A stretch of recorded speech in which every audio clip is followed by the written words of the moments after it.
இப்போ ஜின்ல வந்து நல்ல ஜின்னும் இருக்கு கெட்ட ஜின்னும் இருக்குன்னு சொல்றாங்கல்ல. அப்படி 2 வகை இருக்கா? இல்ல ஜின்ல எத்தனை வகை இருக்கு? ஜின்ல நல்ல ஜின்னு கெட்ட ஜின்னுன்றது கிடையாதுமா. மனிதர்கள் போலதான் இவன் நல்லவன் கெட்டவன் இல்லை. நான் சொல்றது புரியுதுங்களா? இப்போ இவன் நல்லவன் இவன் கெட்டவன் இவன் ஒரு அளவுக்கு நல்லது செய்யும். அந்த மாதிரி பல வகைகள் உண்டு ஜின்கள்ல. நல்லவன் கெட்டவன்றதெல்லாம் எல்லாருக்கிட்டையுமே கூட உண்டு. இப்போ பார்த்தீங்கன்னாக்கா ஒரு ரோட்ல கூட ஒரு 10 நாய்க்குட்டி இருக்குதுன்னா கூட ஒன்று வெறி பிடிச்சி கடிக்க வரும். அதனால எல்லா நாய்க்குட்டியும் நம்ம தவறுன்னு சொல்ல முடியாது. அதே மாதிரி வந்து இப்போ ரோட்களில் ஒரு யானை இருக்குதுன்னா கூட எல்லா யானைகளும் எடுத்து மனிதர்களை தூக்கி அடிச்சு கொள்ளாது. அதுக்கு ஒரு குணம் மாறி போச்சுன்னா அதுவே தூக்கி காலை பிடிச்சி தூக்கி அடிக்கும். அதே மாதிரி தான் மனுஷனில் கூட எப்படி எல்லாருமே தவறு பண்ணுறாங்களா? புரியுதுங்களா? அது ஒன்று தவறு பண்ணுற மாதிரி தான். அது வந்து எல்லாமே உண்டு. அதுக்கிட்ட என்னென்னா ஜின்கள் கிட்ட ஏடக்க மிடக்கா ஏதாவது தவறு பண்ணிட்டா அதுவும் இப்போ பொறுக்கிற ஜின்னு இருக்குது, தவறு பண்ணால் ஏற்றுக்காத ஜின்களும் உண்டு. அப்போ அதுக்கிட்ட இருந்து நம்ம தப்பிக்கவே முடியாது. எப்பேற்பட்ட பலசாலியாக இருந்தாலும் அது கதையை அது முடிச்சிடும் ஜோலியை.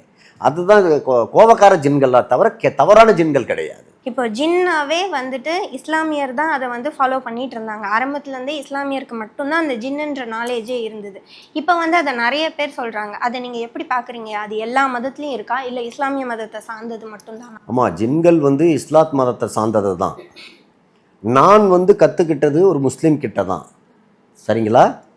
நான் வந்து வளர்ந்தது அவர்கிட்ட தான், நான் கற்றுக்கிட்டது அவர்கிட்ட தான். யார் எதை கேட்டாலும் நான் இன்றைக்கி உருதுவில் பேச சொன்னாக்கா எல்லாமே நான் சரளமாக எனக்கு உருது தான் அதிகமாக வரும். இது வரைக்கும் நான் இந்த மீடியாவில் நீ சொல்லலை, இப்போ நான் வெளிப்படையாக சொல்கிறேன். எப்படி நான் தமிழில் எப்படி பேசுகிறோமோ அதை விட நான் உருது தான் நல்லா வரும். ஏன்னா நான் முஸ்லீம் வீட்டிலே சாப்பிட்டு நான் அங்கேயே வளர்ந்தவன். இந்த ஜின்னை நான் கற்றுக்கிட்டவன். சரிங்களா? அதே சமயம் ஜின்கள் வந்து முஸ்லீம்களுக்கு மட்டும் இல்லை, அதில் வந்து பல விதம். இதையும் நான் உணர்த்தணும் மக்களுக்கு. பூதம்னு சொல்லுவாங்க இந்துக்கள், வந்து கிறிஸ்டின்கள் வந்து ஜீனின்னு சொல்லுவாங்க. புரியுதுங்களா?